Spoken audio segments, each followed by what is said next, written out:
Daniel Carter never thought he would become the most wanted man in the galaxy. He was just a communications officer on a human ship called the Starbound Hope.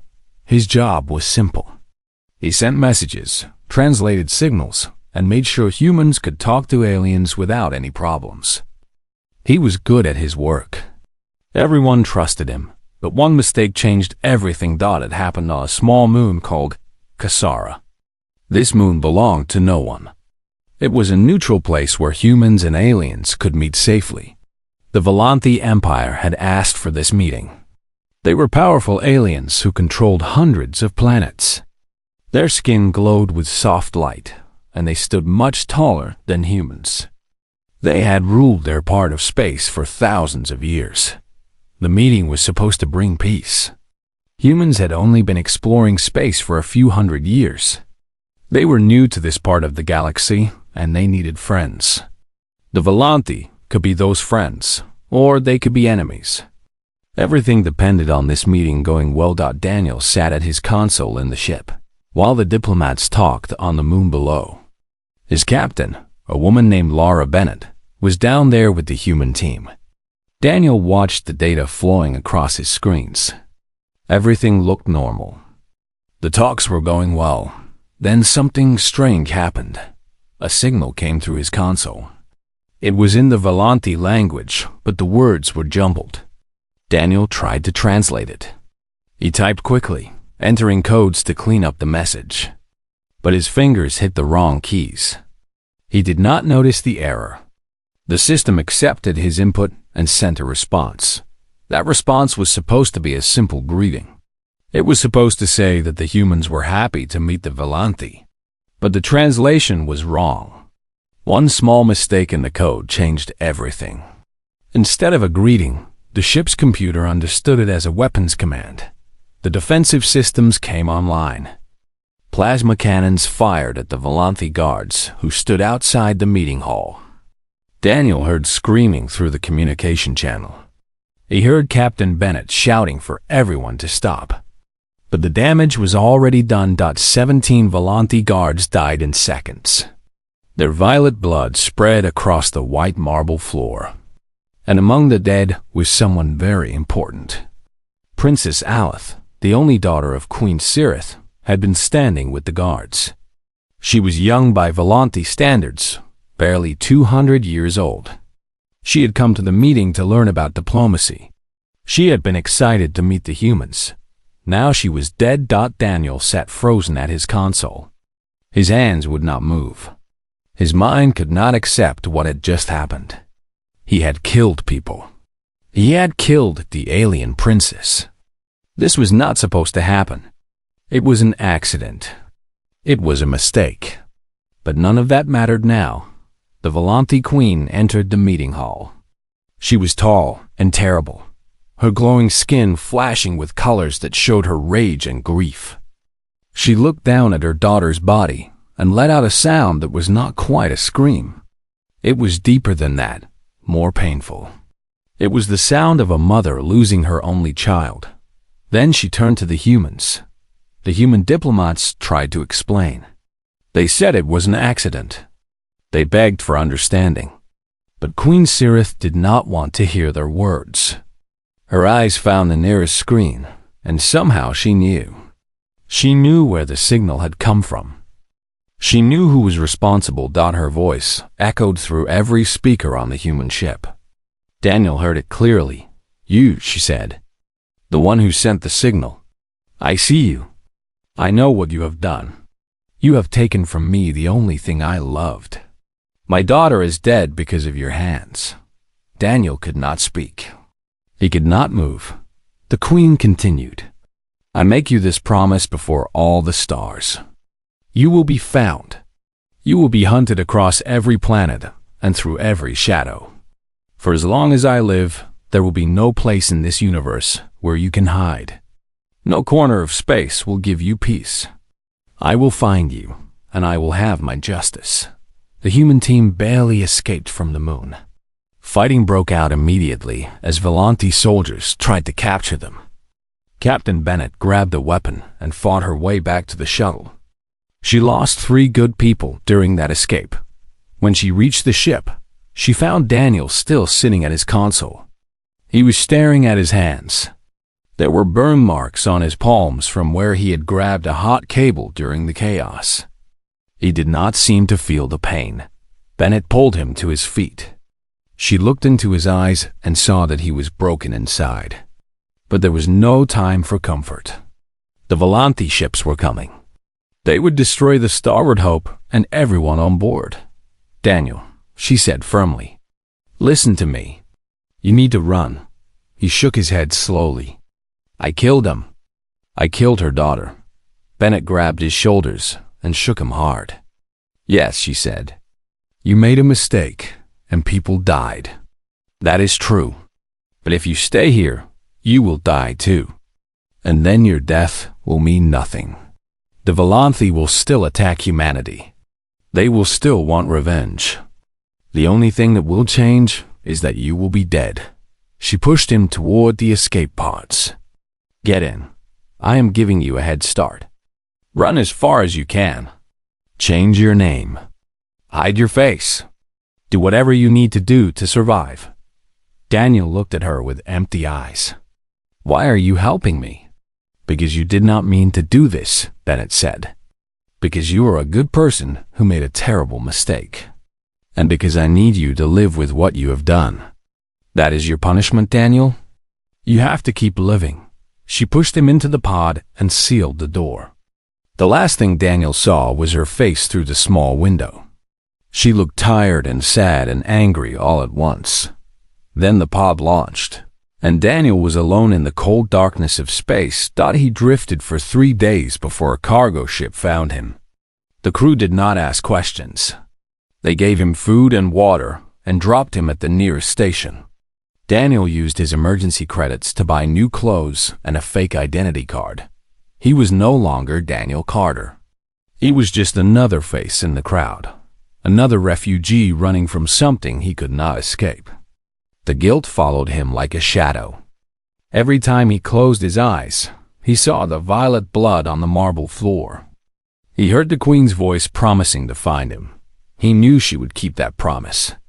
The Volanthi never forgot. They never forgave.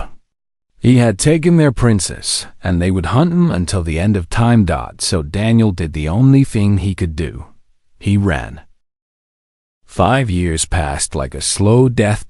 Daniel moved from place to place, never staying anywhere too long. He worked jobs that paid in cash and asked no questions. He loaded cargo on freighter ships. He cleaned waste tanks on mining stations. He fixed broken machines in settlements that had no official records. Every job was hard and dirty and forgettable. That was exactly what he needed. He grew a beard to hide his face. He shaved his head to change his look. He walked with a slight limp that he did not really have, just to confuse anyone who might be watching. He learned to eat quickly and sleep lightly. He learned to spot exits in every room he entered.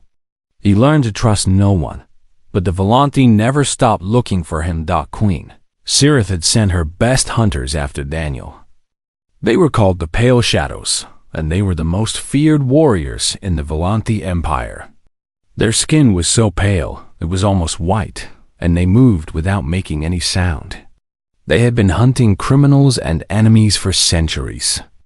They never failed to find their targets. Daniel saw them for the first time on a station called Outpost 7. He was eating dinner in a small food shop when a tall figure walked through the door. The pale shadow wore a dark hood, but Daniel could see the faint glow of alien skin underneath. His heart stopped beating for a moment. He dropped his food and slipped out the back door. He ran through narrow hallways and crawled through maintenance tunnels until he reached the docking bay. A cargo ship was leaving in 10 minutes. Daniel bribed the pilot with his last credits and hid in the storage area until they were far from the station. That was the first close call. There would be many more. On a frozen moon at the edge of human space, Daniel met a woman named Katie. She was a former soldier who had left the military after seeing too much death. She lived alone in a small shelter, hunting ice creatures for their meat and trading the pelts for supplies. When Daniel stumbled out of the snow, half frozen and barely alive, she took him in. She asked no questions about his past. She fed him hot soup and gave him warm clothes. She let him stay in her shelter until he recovered his strength. "Why are you helping me?" Daniel asked her one night. "You do not know anything about me." Katie shrugged. "I know enough. You are running from something. You are scared and alone. I have been there before. Sometimes people need help, and they do not need to explain why." Daniel stayed with Katie for 3 months. It was the longest he had stayed anywhere since leaving the Starboard Hope. He helped her hunt and cook and repair her equipment. For a little while, he almost forgot what he was running from. But then he saw the pale shadow ship landing on the horizon, and he knew his time was up. He left in the middle of the night without saying goodbye. He did not want to put Katie in danger. The Volanthi did not care about innocent people. They would hurt her get information about him. Daniel found work on a junker ship called the Drifting Comet. The mechanic who owned it was a young man named Ryan. He had bought the ship cheap because it was falling apart, and he spent most of his time trying to keep it flying. He needed an extra pair of hands, and Daniel needed a place to hide. Ryan was cheerful and talkative. He told jokes that were not very funny and sang songs while he worked. He treated Daniel like a friend even though they had just met. It reminded Daniel of how things used to be, back when he was a normal person with a normal life. One evening, while they were fixing a broken engine, Ryan asked Daniel about the scars on his hands. Daniel looked down at his palms. The burn marks were still there, rough and pink against his skin. They would never fully heal. "I grabbed something hot," Daniel said simply. "It was a long time ago." Ryan nodded and did not ask more questions. That was one thing Daniel liked about people on the edge of space. They understood that everyone had secrets. They knew better than to dig too deep, but the past always catches up eventually. Daniel was on a trading station when he saw his own face on a screen. The Volanthi had spread his image across the galaxy. They were offering a reward for information about him. The amount was so high that it made Daniel's stomach hurt. Anyone who saw that number would be tempted to turn him in. He pulled his hood lower and walked faster. He needed to get off this station immediately. He needed to find another ship, another hiding place, another identity. Then he heard the voice. It was cold and flat, like metal scraping against stone. The pale shadow was questioning the bartender at a nearby shop. Daniel pressed himself against the wall and listened. "The human with the scarred hands," the hunter said. "He was here recently." "Where did he go?" Daniel did not wait to hear the answer. He crawled into a ventilation shaft and made his way to the docking bay. His heart was pounding so hard, he thought it might explode. He could hear footsteps somewhere behind him, but he did not look back. He escaped on a refugee transport headed for the outer colonies. He hid among families who were fleeing war and poverty. No one looked at him twice. He was just another desperate person trying to survive. In his 6th year of running, Daniel received a message that changed everything. He was on a small planet with no name, living in a cave and eating whatever he could find. His communicator beeped one morning, showing a secure transmission from an unknown source. Daniel almost ignored it. He did not trust messages from strangers, but something made him open it. Anyway, Captain Bennett's face appeared on the tiny screen. She looked older than he remembered. Her hair had turned gray, and there were deep lines around her eyes. But her voice was still strong and steady. "Daniel," she said, "I know you are out there. I've been trying to find you for years. I need you to listen carefully." Daniel leaned closer to the screen. He had not heard from anyone in the human military since the day he fled. He had assumed they had forgotten about him, or that they wanted him dead just as much as the Volanthi did. Bennett continued. "The situation has changed. Queen Sirith is not just hunting you anymore. She is preparing for war. Her fleets are gathering at the border. She blames all of humanity for what happened to her daughter. If we do not stop this, billions of people will die. Daniel felt the weight of those words pressing down on him. He had spent 6 years running from his mistake. Now that mistake was about to destroy everything. I know you were scared, Bennett said. I know you feel guilty. But hiding will not fix this. The only way to stop this war is through diplomacy. And for some reason, Queen Sirith has agreed to negotiate. She has one condition. Daniel already knew what she was going to say. She wants to meet you, Bennett confirmed. Face to face, alone. On her ship. Daniel closed his eyes. He thought about all the people he had met during his years of running. He thought about Katie and Ryan and the countless strangers who had helped him without knowing who he was. They would all die if the war happened. Everyone would suffer because of what he had done. Come home, Bennett said softly. Face what you have done. Maybe there is still a chance to make things right. Daniel sat in his cave for a long time after the message ended. The wind blew cold outside, and the stars burned bright in the dark sky. He thought about running again. He thought about hiding forever, but he was tired of running. He was tired of being afraid. It was time to face the Queen. Daniel turned himself in at a human military outpost 3 weeks later. The soldiers who found him did not know what to do with him at first. They checked his identity against their records and discovered that he was wanted by both the Volanthe Empire and the human government. For a moment, Daniel thought they might just shoot him and save everyone the trouble. But instead, they put him in handcuffs and loaded him onto a transport ship. They treated him carefully, like he was something dangerous that might explode at any moment. Daniel did not blame them. He felt dangerous. He felt like a bomb that had been ticking for 7 years. The journey back to human space took 2 weeks. Daniel spent most of it in a small cell, staring at the metal walls and thinking about what was coming. He tried to prepare himself for death. He tried to make peace with everything he had done. Thought it was harder than he expected. The memories came back every night when he closed his eyes. He saw the violet blood spreading across the floor. He saw the princes falling. He heard the Queen's voice promising vengeance. He woke up sweating and shaking, unable to escape the weight of his guilt.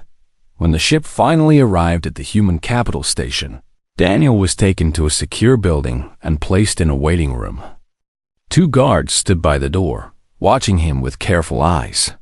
He sat in a plastic chair and waited for someone to decide his fate. After several hours, the door opened and a man walked in. He was tall and thin, with silver hair and eyes that had seen too much.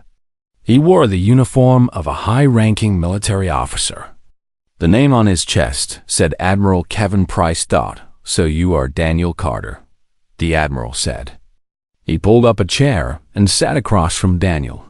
I have heard a lot about you. Daniel said nothing. There was nothing to say. The Admiral studied him for a long moment. You know why you are here. Yes, Daniel replied. Captain Bennett contacted me. She said the Queen wants to meet me. Admiral Price nodded slowly. That is correct. Queen Sirith has agreed to peace talks, but she has one condition. She wants to speak with you privately on her flagship. No guards, no weapons, no protection. Just you and her. She will kill me, Daniel said flatly. Probably, the Admiral agreed. His voice was calm and matter-of-fact. The Volanthe have been hunting you for 7 years. Their queen has sworn vengeance against you personally.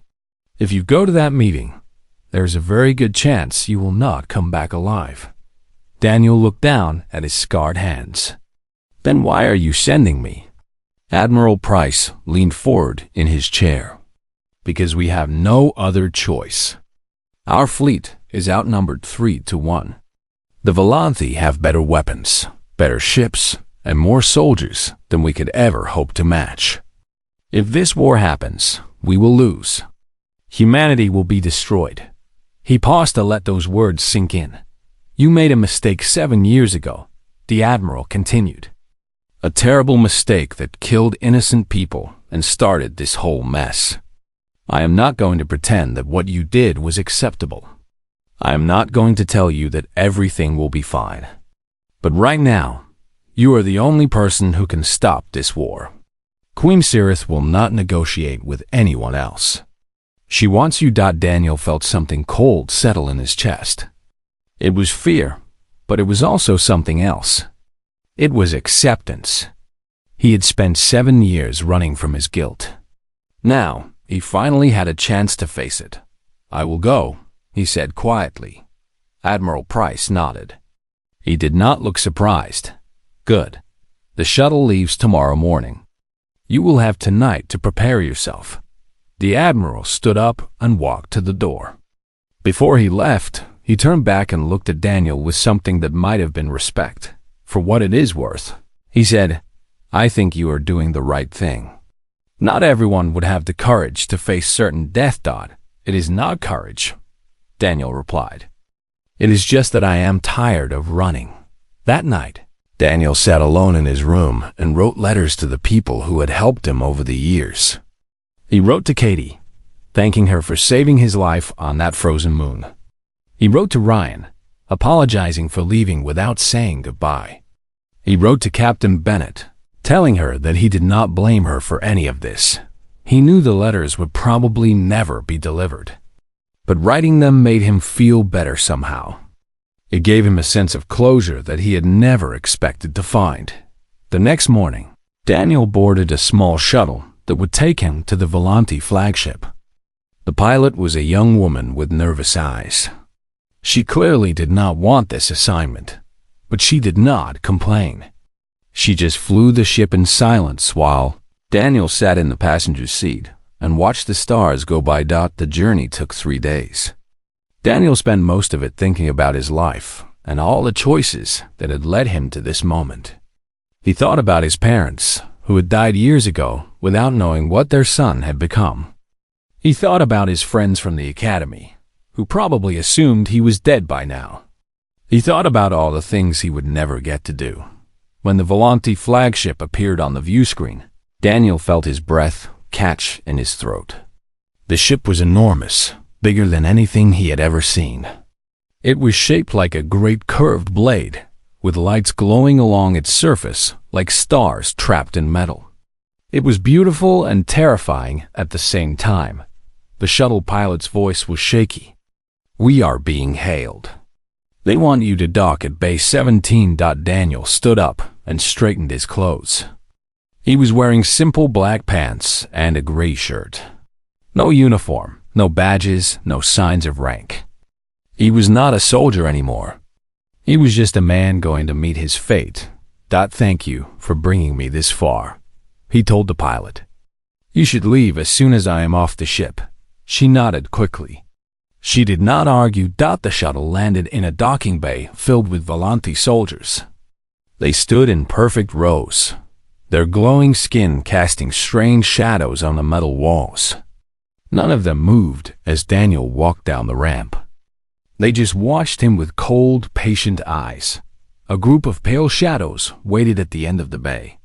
Daniel recognized their pale skin and dark clothing immediately. These were the hunters who had chased him across the galaxy for 7 years. Now they were finally face to face. The lead hunter stepped forward. He did not speak. He simply gestured for Daniel to follow. Daniel walked between the rows of soldiers, feeling their eyes on his back. His heart was pounding, but his feet were steady. He had made his choice. There was no turning back now. The hunters led him through long hallways filled with alien artwork and strange machines. Everything was beautiful and strange and slightly wrong, like a dream that did not quite make sense. Daniel tried to remember the route, but it was hopeless. The ship was too big and too confusing. Finally, they reached a massive door made of black crystal. The hunters stopped and stepped aside. The door opened slowly, revealing darkness beyond. Daniel took a deep breath. Then he walked inside to meet the queen. The throne room was darker than Daniel expected. The only light came from huge windows that showed the stars burning in the endless void of space. The floor was polished black stone that reflected those distant lights like a frozen lake. At the far end of the room sat Queen Cirith on a throne carved from dark crystal. She was exactly as Daniel remembered her from 7 years ago.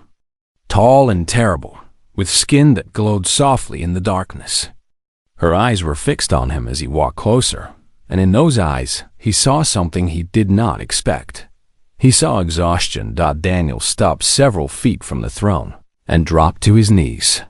He did not know the proper way to greet a Volante queen, but kneeling seemed right. He lowered his head and waited for her to speak. For a long moment, there was only silence. Daniel could hear his own breathing, loud and uneven in the quiet room. He could feel the weight of the queen's gaze pressing down on him, like a physical force. Then she spoke. "Look at me." Her voice was different than he remembered. 7 years ago, it had been filled with rage and grief. Now it was quieter, heavier, like a stone that had been worn smooth by years of water. Daniel raised his head and met her eyes. He did not try to hide his fear. He did not try to appear brave or strong. He just looked at her and waited for judgment. Queen Cirith rose from her throne and descended the steps toward him. Each footstep echoed through the chamber, like a heartbeat counting down to something final. She moved slowly, deliberately, giving Daniel time to see every detail of her face. Up close, he could see the lines around her eyes. He could see the way her skin had dimmed slightly, losing some of its glow. She was ancient by human standards, nearly 400 years old, but she looked tired. She looked like someone who had been carrying a heavy weight for too long. She stopped directly in front of him and looked down at his kneeling form. "You killed my daughter," she said. The words hit Daniel like a punch to the chest. He had heard those words in his nightmares for 7 years. He had imagined this moment 1,000 times. But nothing could have prepared him for the reality of it. "Yes," he said. His voice cracked, but he forced himself to continue. "I killed her. It was an accident. I made a mistake with the translation codes, and the weapons fired without authorization. But that does not matter. She is still dead because of me. Your daughter is gone because I was careless." He paused to take a shaky breath. "I have spent 7 years running from what I did. I changed my name, my face, my entire life. I hid in the darkest corners of the galaxy and pretended that I could escape my guilt. But I could never escape it. Every night, I saw her face. Every morning, I remembered what I had done. The guilt never went away. It just grew heavier and heavier until I could barely stand." He looked up at the queen with tears in his eyes. "I'm sorry," he said. "I know that word means nothing. I know it cannot bring her back. But it is all I have left to give you. I am sorry for what I did. I'm sorry for the pain I caused. And I am ready to accept whatever punishment you choose." Queen Cirith stared at him for a long time. Her expression was impossible to read. Daniel could not tell if she was angry or sad or something else entirely. Then she did something unexpected. She reached down and lifted his chin with her long fingers, forcing him to look directly into her eyes. Her touch was surprisingly gentle. "Do you know what we Volante believe about death?" she asked. Daniel shook his head slightly. "We believe that the souls of the dead linger in the hearts of those who remember them. As long as someone mourns for the departed, they are never truly gone. They live on in grief, in memory, in the love that refuses to let them go." She released his chin and stepped back. "My daughter, Alith, has lived in my heart for 7 years. Every day that I mourned her, she was present with me. Every tear I shed kept her soul alive. I fed my grief with hatred for you. I told myself that your death would bring me peace. I told myself that vengeance was the only way to honor her memory." The queen walked slowly around Daniel. circling him like a hunter examining prey. But my hunters brought me reports of your movements over the years. They told me about the life you lived. They told me how you took dangerous jobs to feed strangers, how you protected people who could not protect themselves, how you refused to hurt others even when it would have made your escape easier. She stopped in front of him again. They told me about the woman on the frozen moon who saved your life. They told me about the mechanic who gave you work on his failing ship. They told me about the guilt you carried every day, the way it ate at you from the inside, like a diseased. Daniel felt fresh tears streaming down his face. He had not known that the hunters were watching so closely. He had not known that anyone was paying attention to how he lived. I realized something, the Queen continued. Her voice was softer now, almost gentle. Killing you would not bring Alith back. It would only add another death to the weight I carry. And you are already more punished than any execution could achieve. You have been dying slowly for 7 years. Consumed by guilt and shame. She knelt down in front of him, lowering herself to his level. For the first time, Daniel saw something human in her alien eyes. He saw pain and weariness and something that might have been understanding. I came here expecting to end your life, she said. I prepared myself for this moment for many years. But when I look at you now, I do not see a monster. I see a broken creature who made a terrible mistake and has suffered for it ever since. I see someone who never stopped feeling guilty, who never stopped punishing himself. Daniel could barely breathe. This was not what he had expected. He had prepared himself for death, for torture, for endless suffering. He had not prepared himself for this. I do not deserve your mercy, he whispered. Perhaps not, the Queen agreed. But I am tired of hatred. It has poisoned my reign and brought my people to the edge of a war that would destroy us both. My daughter was kind. She believed in forgiveness. She believed that people could change, that mistakes did not have to define us forever. The Queen stood up and looked down at Daniel with something like compassion. If I honor her memory with vengeance, I betray everything she believed in. If I kill you to satisfy my grief, I become something she would not recognize. And I cannot do that. I cannot let my hatred destroy what little remains of her in this universe. Daniel stared up at her in disbelief. His mind could not process what she was saying. After 7 years of running, 7 years of fear, 7 years of expecting death around every corner, this made no sense. Are you saying that you forgive me? He asked. The Queen was silent for a moment. I'm saying that I choose not to let hatred rule me anymore. I'm saying that some things are more important than revenge. Whether that is forgiveness, I do not know. Perhaps forgiveness is too big a word for what I feel. But I know that killing you will not bring my daughter back. And I know that she would not want me to start a war in her name. She extended her hand toward him. Rise, she commanded. We have much to discuss. Daniel took the Queen's hand and rose to his feet on trembling legs. His mind was spinning. He had walked into this room expecting to die, and now he was standing face to face with the most powerful alien in the galaxy, holding her hand like an old friend. He could not find words. Everything he had prepared to say, all the apologies and explanations and final farewells, none of it seemed to matter anymore. The Queen had changed everything with a single choice. And Daniel did not know how to respond. I do not understand. He finally managed to say. Queen Cirith released his hand and walked toward the great windows that looked out into space.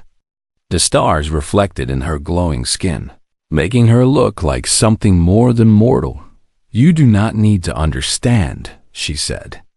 You only need to accept. She turned to face him again. The war between our peoples ends today. I have already given the order to stand down my fleets. The human government has agreed to negotiate a lasting peace.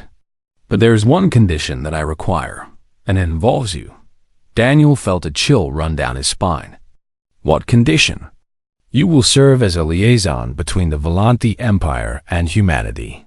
You will spend the rest of your life building the peace that my daughter would have wanted. You will travel between our peoples, carrying messages and resolving conflicts before they become wars. The queen walked closer to him, and her eyes were serious.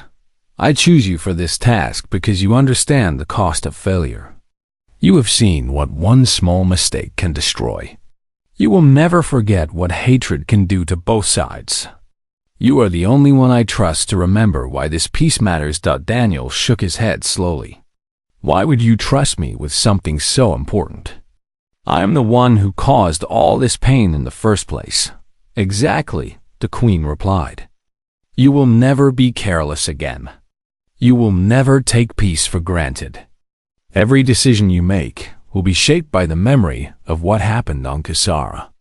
That makes you perfect for this role. She placed her hand on his shoulder. The touch was warm, surprisingly warm for an alien being. I am not doing this for you, she said. I am doing this for my daughter.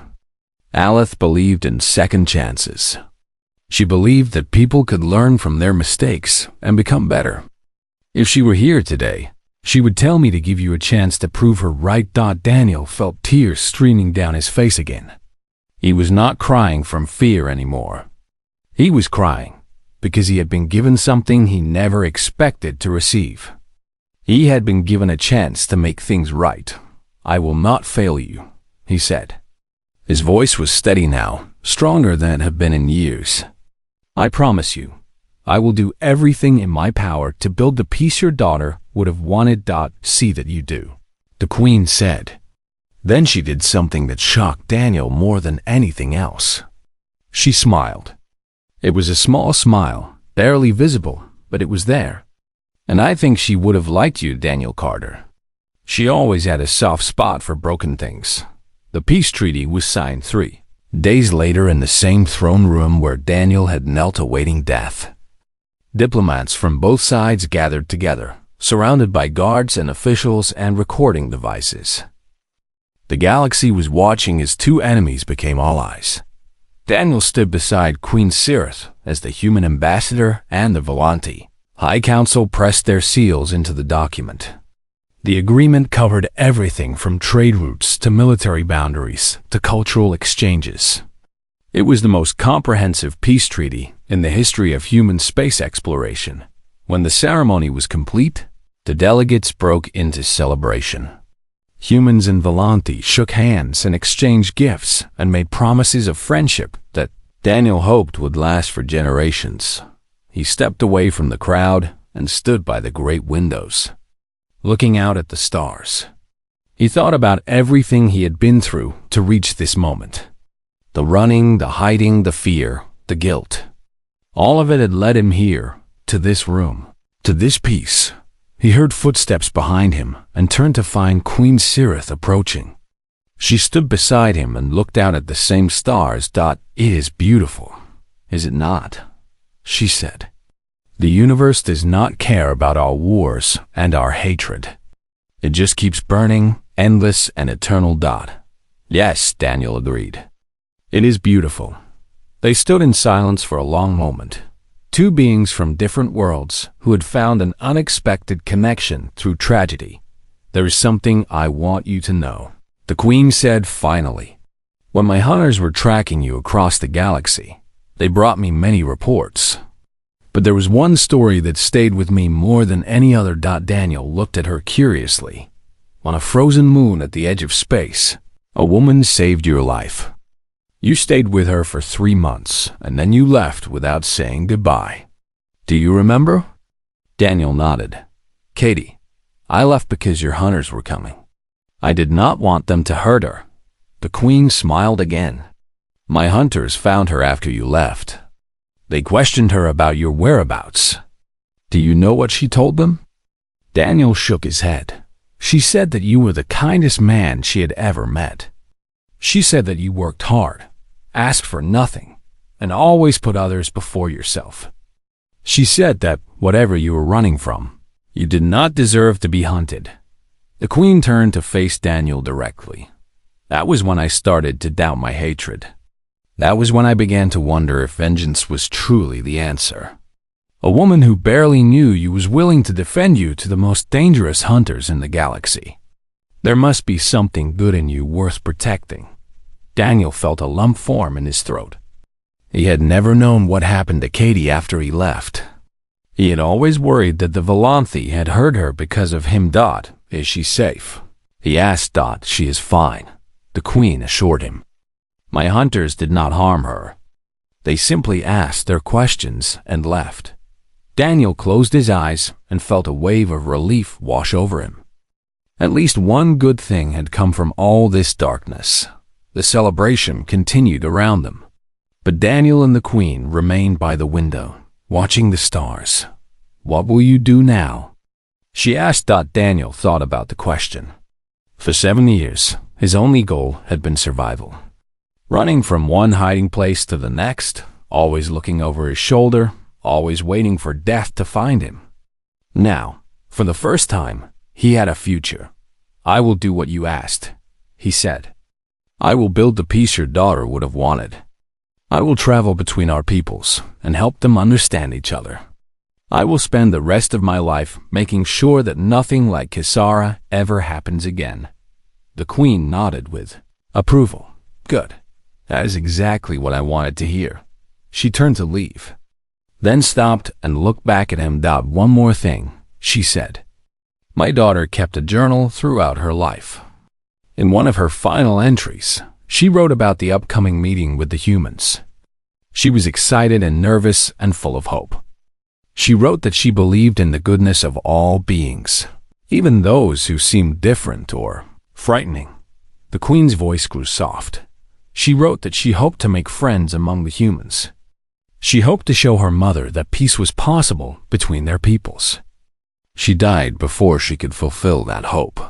But perhaps you can fulfill it for her. Daniel felt his heart breaking and healing at the same time. He understood now why the Queen had chosen to forgive him. It was not just about ending the war or honoring her daughter's memory. It was about proving that Aleph had been right all along. I will make her proud, Daniel said. I promise you that. The Queen smiled one last time before walking away to join the celebration. Daniel stayed by the window, looking out at the endless stars. He thought about all the years he had spent running, all the guilt he had carried, all the fear that had haunted his every step. None of it was erased. The scars on his hands remained. The memories remained. But for the first time in 7 years, he felt something other than pain. He felt hope. The universe stretched out before him, vast and beautiful and full of possibilities. He had been given a second chance, not because he deserved it, but because someone chose to believe in him despite everything, and he would spend the rest of his life proving that her belief was not misplaced. Daniel Carter had spent 7 years running from the alien Queen. Now he would spend the rest of his life building something worth running toward. The stars burned on, eternal and unchanging, as a new chapter began.